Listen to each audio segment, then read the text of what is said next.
welcome back to my channel. My name is Kelsey and I'm here today to do my September TBR.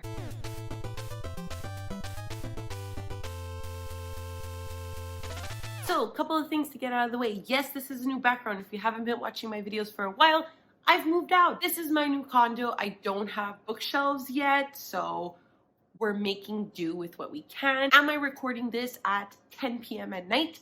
Yes, I am. And if you hear any noise in the background, like my fridge or my air conditioner, my apologies. It's just what we're working with right now. So let's get into my TBR. I am participating in Book Roast's magical readathon, and I will get into what prompts my books fit at the end of the TBR. But for now, let's just focus on the books. So the first book I would like to tackle this month falls under Books and Lala's Buzzword Readathon. If you haven't watched any of my TBRs this year, every month I participate in the Buzzword Readathon, which is essentially a readathon where Books and Lala picks one buzzword, and you have to pick words that fall under this buzzword. This month, the buzzword is dark, and I want to continue in the 3 Dark Crowns series by Kendara Blake. This is 2 Dark Reigns. This series essentially follows 3 sisters who kind of have these powers, and they're born onto different parts of an island and raised to kind of fight to the death to see who will be the queen at the end. This is the 3rd installment of the series, and I have been really enjoying my time with this series. I really like Kendara Blake's writing, and I really enjoy the characters in the series and the elemental magic that they have and how the story is kind of twisted in this way that you wouldn't expect. So very looking forward to picking this one up. The next book I would like to read this month also came from a recommendation from Books and Lala, who I just mentioned. This is The Final 6 by Alexandra Munir. I know it's a bit shiny due to the ring light, but the cover is like space. I don't know if you can see. But this follows 2 teenagers named Naomi and Leo, and they are drafted along with 22 other teenagers into the International Space Training Camp. Overnight, they essentially become celebrities because they are vying for a spot to end up on Europa, which is one of Jupiter's moons, with the goal of establishing a new colony. I have been reading a lot of young adult sci-fi that fall under this kind of trope where people are vying for a spot to create this new colony in another planet. So I'm hoping that this one will be a little bit different and really give me something to enjoy. In the month of September, I also have a bunch of ARCs to read. These are advanced reader copies that I've received from NetGalley, and a lot of them are coming out in September and October, and I would like to tackle some. The first of which is All These Bodies, also by Kendara Blake. And I participated in the HCC Frenzy press release that happened, and they mentioned this book. They had Kendara Blake at the event, and it was super interesting to hear her talk about this book, so I'm so excited to pick it up. Essentially, I'm going to read the description because the way I can describe it is nothing as to what this book sounds like. So, the summer of 1958, a gruesome killer plagues the Midwest, leaving behind a trail of bodies completely drained of blood. Michael Jensen, an aspiring journalist whose father happens to be the town's sheriff, never imagined that the bloodless murders would come to his backyard. Not until the Carlson family was found murdered in their home. Mary Catherine Hale, a diminutive 15-year-old, was discovered at the scene covered in blood, and she is the sole suspect in custody. Kendara Blake described this as like what would happen if all the signs point to the suspect being involved in the murder, and who do we believe? What if they're telling the truth? That kind of thing. So I'm really interested to see how Kendara Blake tackles this subject matter. October is coming around, spooky season is here, so I'm very excited to read a spooky book. The next arc I would like to read is Sister Song by Lucy Holland. The reason I decided to request this arc is because I saw it on Mind of Molly's channel, and she gave it 5 stars. She absolutely loved it. But this is essentially a reimagining of a British folktale. So again, I'm going to read the description. So this book follows an ancient kingdom where there is an old magic to be found in the whisper of the wind, the roots of the trees, the curl of the grass. King Kador knew this once, but now the land has turned from calling onto him, calling instead his 3 children. But all 3 of them fear the confinement of the castle because they are essentially the people's last strength to battling the Saxons. The 3 siblings are entangled in a web of treachery and heartbreak, and they must fight to forge their own paths. This sounds really good. I love like ancient Britain. And because Mind of Molly gave this 5 stars, I feel like I'm gonna really enjoy this. The next arc I have to read this month is The Cabinet by Eun-Soo Kim. So Cabinet 13 really looks like a normal cabinet, except this cabinet is filled with symptomers. These are the people whose weird abilities and weird symptoms essentially mark the coming of a new species. Apparently, this is a richly funny and fantastical novel about the strangeness at the heart of even the most ordinary lives. So that sounds right up my alley. I'm super excited to read this. And it's probably the arc that I am the most highly anticipating this month. And finally, the last arc I would like to read this month is Yume by Sifton Tracy Anapare. And I received this book from one of my friends who owns a bookstore, so thank you very much. This book, I'm actually really excited. First of all, because the cover is absolutely gorgeous, but also because it is a modern day fantasy novel that follows demons, dreams, and a young woman teaching English in Japan. Her contract is up for renewal, so her mother is begging her to come back to Canada. Sybil faces ostracism daily, but she loves her job and vows to do her best even when life is getting super weird. But what's really pulling me into this novel is that it follows a yokai fest. Yokais are essentially the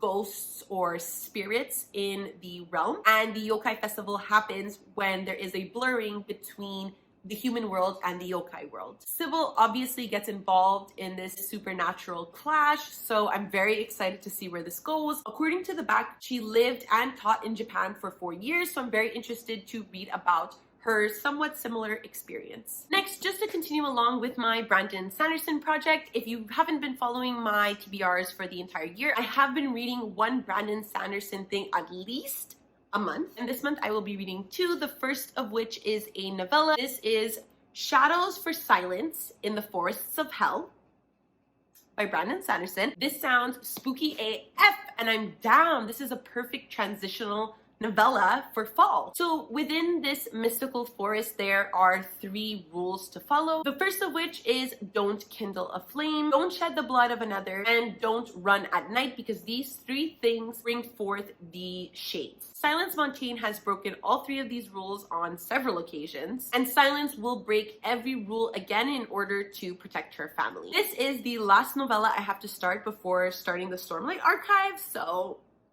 a bitch is excited. This is what I have been working all year for, and I cannot wait to pick this up. It'll probably be one of the first books I pick up in the month of September, so extremely looking forward to it. Me and Brandy Sandy's novellas, we haven't really gotten along, but I'm hoping that I will really enjoy this. And then, because I'm reading that novella, a bitch is starting Way of Kings.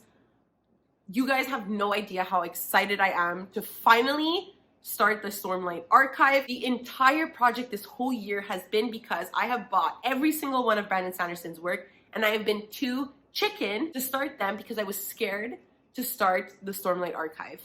Here we are. We made it. 9 months in, baby. We're here. Do I know what the Stormlight Archive is about? No, not really. Do I want to know what this is about before I go in? Kind of not at all. I'll basically talk about what I kind of know about this world. I think this series follows a world where there are a bunch of storms and the world is like essentially like living through hell because there's so many storms and so much like unrest on the earth. And I know that it follows a guy named Kaladin. People who love this series are probably laughing at me right now, but I am so excited to read this. I am also buddy reading this book with a bunch of other people on Mel Reads' Citadel Patreon. She read it actually, I think it was last month, gave it 5 stars. So that just like pushed me to pick this up. I am so excited. I don't know if I'm conveying the excitement that much, but I'm excited. This is a 1,000-page chunker, and I can't wait to pick this up. Speaking of Mel Reads' Patreon, we are also reading The Kingdom of Copper by S.A. Chakraborty. This is the 2nd book in the Devabad trilogy, and I read the first book, City of Brass, last month. You will hear more about it in my wrap-up, but essentially this book follows a girl named Nari who is kind of whisked away to this world of the Devabad by a Jinn warrior named Dara, and he's taking her to this world because she has like powers that no other human has. So this is the second installment in the series, so I won't get too much into details about what this one in particular is about. I'm very intrigued by this series. I am very intrigued by the world building, so I'm really looking forward to picking up the second book. I ordered it in the mail and it should be coming within the next couple of days, but I just don't have it right now. And then speaking of continuing series, if I have time this month, I would like to pick up Royal Assassin by Robin Hobb. This is the second book in the Farseer trilogy. The first book, The Assassin's Apprentice, I read it last month. It follows a young boy named Fitz Farseer, who is a bastard to the Farseer throne. When his father finds out about him, he kind of abdicates the throne, and Fitz is kind of like, what am I gonna do? And he is swept up in this task to be the assassin for his father's father. I really enjoyed The Assassin's Apprentice last month, but I definitely think that it is a first book, and I'm really looking forward to seeing how Fitz as a character develops, how this world develops. It has 2 different magic systems. I really love Robin Hobb's writing, so pretty keen. And then finally, the nonfiction book I want to read this month is one that I didn't get to in August. This is Notes on a Nervous Planet by Matt Haig. I love Matt Haig. I really enjoy his writing. This is Matt Haig's take on tackling anxiety and how anxiety feels to an individual. If you watch my mid-year book freakout tag, which I will link up above, I talked about how Reasons to Stay Alive, which was Matt Haig's nonfiction book on his experience with depression, made me cry. As someone who really deals with anxiety on the daily, this is a book that I'm really looking forward to reading. So because I didn't pick it up in August, I kind of need to make it a priority in September. So those are all the books I want to read. Now we will go into how they fit within the Magical Readathon. So like I said at the beginning of the video, the Magical Readathon is a readathon hosted by G over at Book Roast. And it's really cool because she essentially created this entire like magical realm, and this portion of the readathon kind of works like a D&D game, and it's kind of sick. Like, you get to create your own character and the path that you're gonna take into the later readathon, which I'm assuming is coming next year. So I have my paper here on how I will be doing my journey in the Magical Readathon. So I realized that the paper I printed out didn't have like one portion of the prompts. You also have to pick your background. So either you're like a wildling or you live in an urban area. So because I hate camping and I don't like being outside, I'm going to pick that I'm from an urban background. And the prompt for this is a book set in a city or town. I will be reading The Cabinet for this because it takes place in an office building, and office buildings are in towns and not the forest. So you need to pick the province to which you are from. And I decided to choose Carador. This is where the largest population of humans and elves live. Most dwellings within this province have a large focus on entertainment. No town in Carador exists that does not have a minimum of 2 inns, a playhouse, and its own bardic college. The days are bright and cheery, and the nights are rarely for sleeping. And I love to party. I'm a huge extrovert, so I knew that this party province was the place that I needed to be at. So the prompt for the province of Carador is to read a book from an ongoing series. For that, I'm going to pick Kingdom of Copper because it's obviously the second book in a series. Next is to pick your heritage. I obviously chose elf. Ever since I watched Lord of the Rings as a youngin', there's nothing on this planet that I want to be more than an elf. When I play D&D, I pick an elf. There is nothing that I would rather be. So the prompt for elf is moons or stars on the cover or title. And as you saw from this shiny ass cover, it is obviously the night sky. There are millions of stars here. So this works perfectly for that prompt. And then after that, there is the novice paths. So these are the paths that you are taking to reach the Aurelium Academy, which is obviously the second part of this readathon. So I have picked a couple of paths. You only needed to pick 2. I love to challenge myself. So the first prompt I will be attempting is the novice path, and that is to pick a book that has a map in it. So for that, I'm picking Two Dark Reigns. I will show you the map. There we go. The next prompt is Ash Torn Trees. So this is a book that keeps tempting you, or it's on the top of your TBR. Because I didn't complete this in August and I know I really want to complete it, it's obviously a tempting bitch. So we're going with Notes on a Nervous Planet. The next prompt I want to complete is The Mists of Solitude, and this is to read a standalone. I will be using Yume for this prompt. After that, the next prompt is Ruin of the Sky, and this is to read a book featuring ghosts or a haunted house or other supernatural elements. For that, I will be going with Shadows for Silence in the Forest of Hell.